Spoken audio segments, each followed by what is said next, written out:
Quando a gente lê os evangelhos, por exemplo, nós temos ali textos que são textos teológicos, né, de comunidades que criam em Jesus, e que apresentam alguns dos ensinamentos de Jesus, algumas das suas falas, dos seus discursos.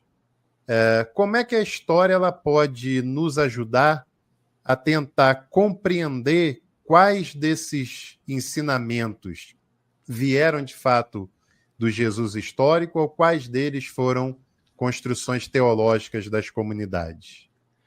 Existem alguns critérios que os historiadores tentam usar para poder estabelecer se Jesus pode ter ensinado aquilo ou não. Existe, por exemplo, o critério da múltipla atestação. Se nós temos algo que Jesus ensinou, que se encontra nos evangelhos e também em Paulo, isso significa que é mais plausível que ele tenha ensinado, como é o caso em relação ao divórcio, que nós encontramos o ensino de Jesus sobre divórcio tanto nos evangelhos quanto em Paulo. Temos também o critério do constrangimento, que seria algo que esse critério, na verdade, está mais referente não a ensinos próprios de Jesus, mas a eventos da vida dele. Por exemplo, em Marcos, no capítulo 3, nós temos ali, esse evangelho a parte que menciona ali, acho que é a partir do verso 21, alguma coisa assim, que a família de Jesus, quando várias pessoas começam a se reunir em volta da casa onde Jesus estava, a família dele tenta ir atrás dele para buscar Jesus e eles consideram que Jesus ficou louco, que ele enlouqueceu, como está escrito ali nesse evangelho. E isso é aquilo que acaba encaixando no critério do constrangimento. Se isso não tivesse realmente acontecido, será que o evangelista realmente teria inventado isso teologicamente? Qual seria o propósito disso? É a mesma coisa também sobre o batismo de Jesus por João Batista. Isso sempre no cristianismo foi um problema, porque os cristãos sempre trataram Jesus como sendo o próprio Deus.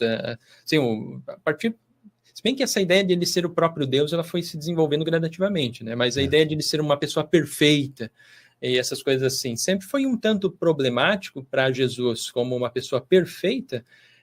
Por que ele foi batizado? Então, isso significa que ele pecou de alguma forma? Ele sempre teve esse problema. Então, isso também cai nesse critério, o critério do constrangimento, que pelo fato de estar ali, não ter uma explicação teológica clara sobre o porquê que está ali essa ideia de Jesus ter sido batizado, então é porque é um evento que tem uma maior plausibilidade de ter ocorrido historicamente.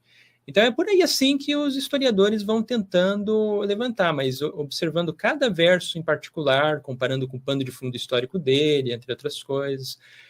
Por exemplo, uma outra questão também interessante que nós encontramos ali no Evangelho de Lucas, capítulo 4, verso 16, verso 19, que menciona ali sobre Jesus fazendo a leitura do rolo do profeta Isaías em uma sinagoga.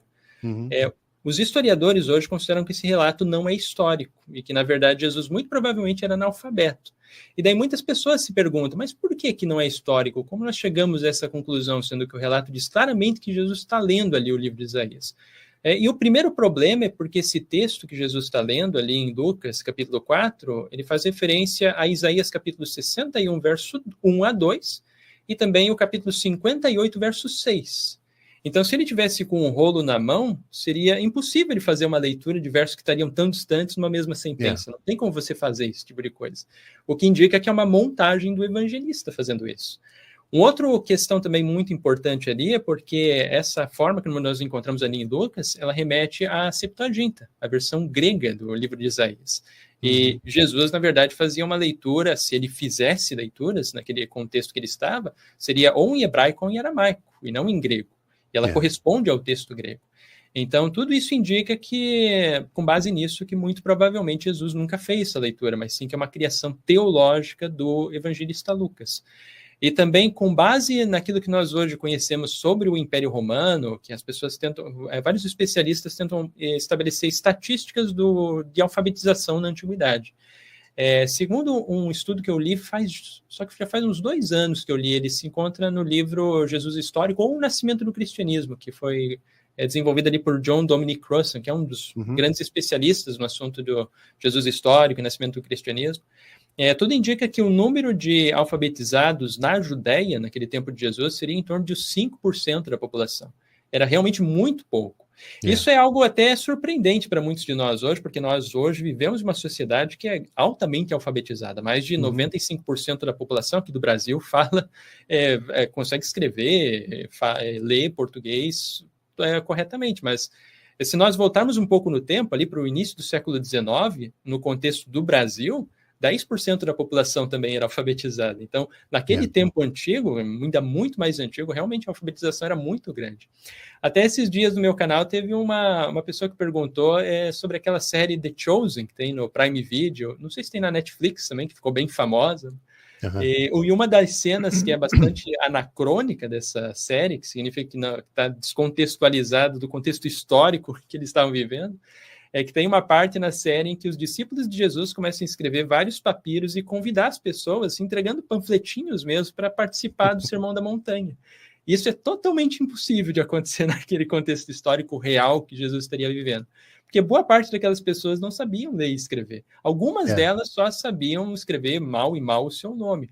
Porque, boa parte dessa população era de camponês, eles não tinham uma instrução fixa ali para eles.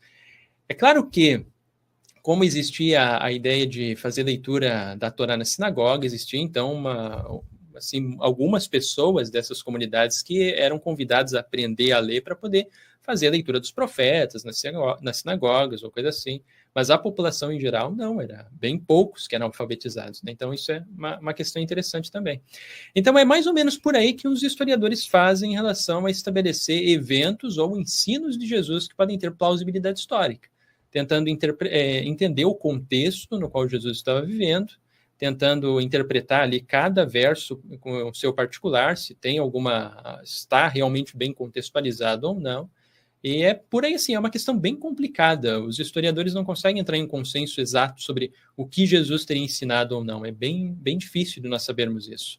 O que nós podemos saber só é que, segundo os evangelhos, o ponto central do ensino de Jesus era sobre a vinda iminente do reino de Deus. Porque isso é mencionado de forma constante ali nos evangelhos. Mas as particularidades do ensino de Jesus daí se torna uma coisa bem mais complicada. Então, aí os historiadores divergem. E aí, gostou do corte que você acabou de assistir? Então não se esqueça de deixar a sua curtida, de se inscrever no canal e aproveite também para visitar a descrição desse vídeo, porque lá tem um material muito rico que certamente vai te interessar.